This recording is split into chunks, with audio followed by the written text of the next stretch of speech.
I use the term which I sort of coin. God is a God of infinite potential, and which you're saying in different words. Yes. And I say that in order for infinite potential to reach realization, there must be creation, etc., etc. There must be 7-year-olds giggling 7-year-olds and romanticizing 20-year-olds, etc., etc. I have a question for you. How do you regard entropy? I believe it's not as simple as they make it out to be. I believe that the whole universe is geared towards expansion and development. There's presumably a countervailing force, entropy, but that the basic drive of the cosmic order is advance, quest for potential. As we both know, in many fields, etc., there's always countervailing forces. And that would be my sort of one sentence answer. Well, because one way of looking at entropy is that order gives way to disorder. And from that point of view, and disorder cannot be reclaimed as order. You know, we had a conference in Bard on my little metaphysics. Yeah. And there was a world-renowned chemist there, Peter Atkins, and he took on the role of the intellectual adversary of mine at the conference, which was of course fine, of course. And we were sort of shocked by his position, that his metaphysics was entropy. That entropy drives the cosmic order, meaning sort of decay. He said, one word, decay. So we asked him, so where did the original something come from? He said he doesn't know. We asked him, what's the purpose? That won't work. He doesn't know. And where's it going? He doesn't know. And again, where did it come from? He doesn't know. I said, you have a metaphysics, right about metaphysics. Yeah, that right. won't work. And then we asked him, and this is all on tape, by the way, on YouTube. You're renowned Peter Atkins, world-renowned chemist. Would you rather view yourself as a product of decay or the product of divine potential? Well, let me Right. look. I'm now 89, and one of the things that impresses me, I'm quite healthy for my age, but old age is entropy, or the product of entropy. It's the coming apart of organization. It's the dissolution of organization. Not so simple, my friend. Okay. Not so simple, my friend. Because we get up in the morning and traditionally we say Moda Ani. We thank the heavens for another day. And what are we thanking them for ultimately in my metaphysics? We're thanking them for the possibility of reaching our potential, of going for our potential. And we have a lifetime to go for it. The lifetime may be a day, or might be 120 plus years. That's the gift. In order for there to be a quasi-infinite universe, there has to be apparently life and death, etc. Yeah. The gift we're given is that lifetime, to make the most of it. Okay. And on the one hand, we could be a negative lifetime, cause death and destruction. In the mid-zone, it might be, be middling, sort of survivalist. Another extreme, it might be a Dr. Richard Rubenstein, who on some level shakes the world. Oh, I hardly did that. and maximizes his potential and fulfills the imperative of potential. So it's not, so in order to for you to have the opportunity to shoot your potential, you have to be part of a self-fulfilling perpetual motion dynamic, which involves life and death. Right. But you lived it to its full, and you're still plenty to go. You played it out. So its issue is not so much, that there's an autumn, there's a sunset. It's more that there's a spring to it. There's a season of spring to it. Spring comes first. Right. The sunset And the idea is to make the most of it to really possible. That's how I would view it. And of course, life itself. I wouldn't challenge that. I've tried to make the most of it. Right, right. And life, as we both know, the whole idea of life itself is triumph. Even an ant is a triumph that life exists. And then life with, where potential for some spirituality or givingness or elevating humanity is a bountiful gift, We have the tendency of, seeing issues and problems, and if we can see the potential in things, we all know we're much enlivened by it. And so you were saying in the run-up to the conversation that, you're teaching a course, et cetera, and you had that little, segue about it's my best option, right, of my different options. But when you keep advancing the human condition, you are giving yourself life. You're enhancing your life, and you enhance the entire cosmic order. And whether you do it on your level, which is a very high level, or more humble level, to the extent that we advance the cosmic order, we keep it supercharging creation. That's how I would address that particular little point. Hope that was not bad. No, I wouldn't say that. No, what struck me is how. See, to me, the question is system of continuity, right. System of gaps, and I recognized immediately that you are part of a system of continuity. For sure, right. And so when I recognize that, we're on the same side of the street. It was how I got there, I do not know. Right. I'll tell you one thing I think helped, and I preface this by saying that I have never, ever suggested it for anybody else. I'm just telling you that it was very helpful for me, and that, of course, is psychoanalysis. And you have the same thing in Freud, for example, in Beyond the Pleasure Principle, where you have the idea that at a certain point things have had their moment and then they go. I find it in Freud. I find it especially in Hegel. Well, I view that, we tend to view the life through our own particular philosophical prism. Right. So I view everything through the prism of potential. Yeah. And including the field of analysis or related, Yeah. Meaning if people are achieving their potential or on the road to achieving potential, they will feel fulfilled and relatively good. But if they're off course, they won't feel good. And I suspect that if that were plugged into that whole field, that would save a lot of time and money.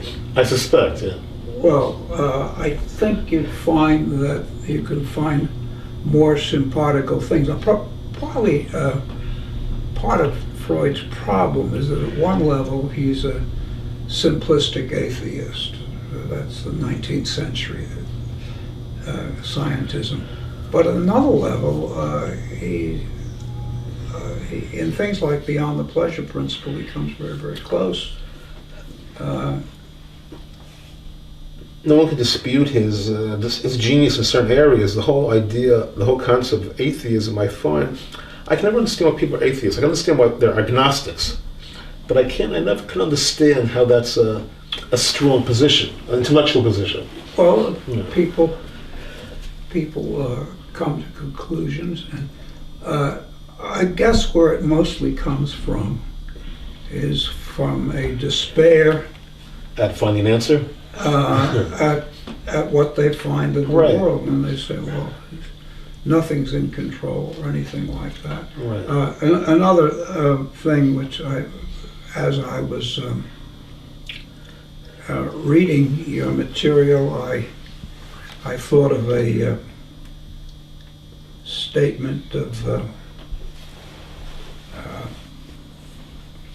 Isaiah, I don't trust my memory these days, so Me either. we just should have had it ready. Come on. This is not an iPhone, it's an iPod Touch. I'm impressed.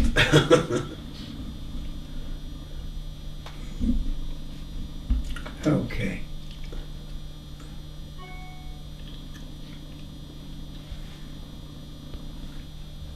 Okay.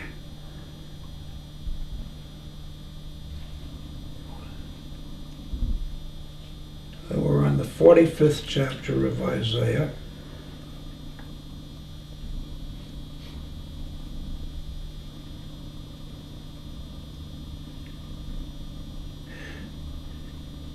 Laman yeda'u mimizrach shemesh umima'arava ki efes biladi ani Hashem be'ein od, that they may know from the rising of the sun and from the west that there is none beside me. I am the Lord, and there is none else. But the next verse is the one I find most interesting.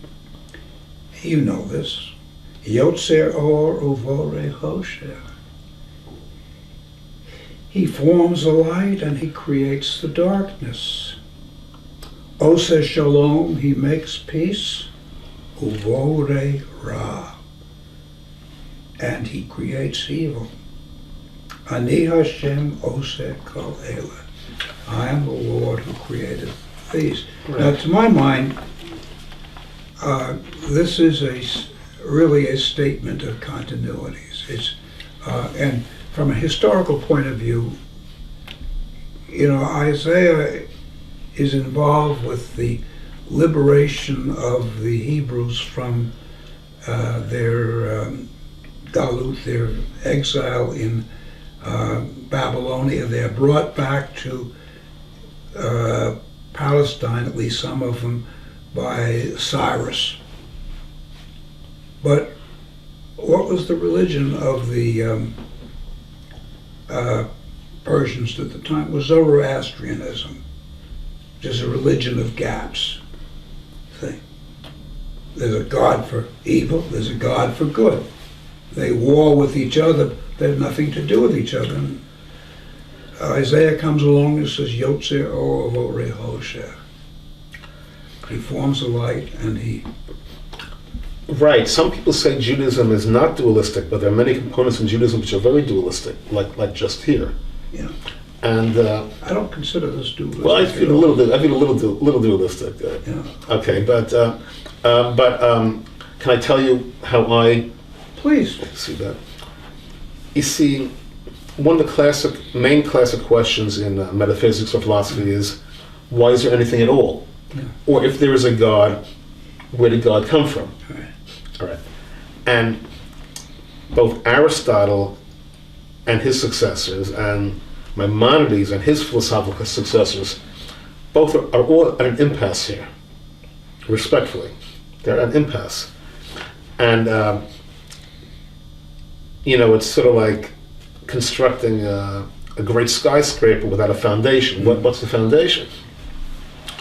So, you know, we all struggle with that question. And my best proposition, which I integrate into my works fully, is as follows.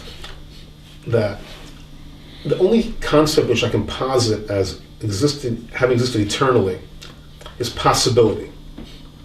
Yeah, I like the Sharia, right. A possibility I can posit with conviction as having always existed. Pure possibility. And then I morph it a little bit. That possibility then morphs into quest for potential. I can't tell you exactly, but I say they're like first cousins. Mm-hmm. And here's my next finesse. The quest for potential then splits zero. I came to that and I thought it was very good. And therefore, when you split, what happens when you split zero? Not that we do this every day. You might end up with darkness and light, good and evil. Yeah. You know, as necessary components. And that would dovetail into your... Now, look what you're splitting zero, Right. and my God is das Heilige Nicht. Right, they dovetail, right. Dovetail. Oh, and they're parallel. Out of the nothingness, Right. everything comes. They dovetail, right. They dovetail. For you, I caught that. The Right. zero Right. becomes the world. Right. My way of putting it. You know, while you were talking, I couldn't help but recite to myself, again from classical German philosophy, Warum gibt es etwas und nicht? Why is there something rather than nothing? Nothing, right? That's the question. Yeah. Why is there anything at all? And that's the real brick wall that most people hit, most philosophers hit. And I would suggest when you analyze a philosopher, first ask, how does she address that particular question? If they're avoiding that question, we have a problem here, Houston. Well, I can tell you, Hegel does not avoid it. And my advice to you, I'm giving you unsolicited advice, I think you'll find much in Hegel that will be simpatico to where you're coming from. Right. Well, I also wrote an autobiography, and the autobiography is called Power Struggle. It came out in the 1970s. I'm now doing a revised, updated edition. And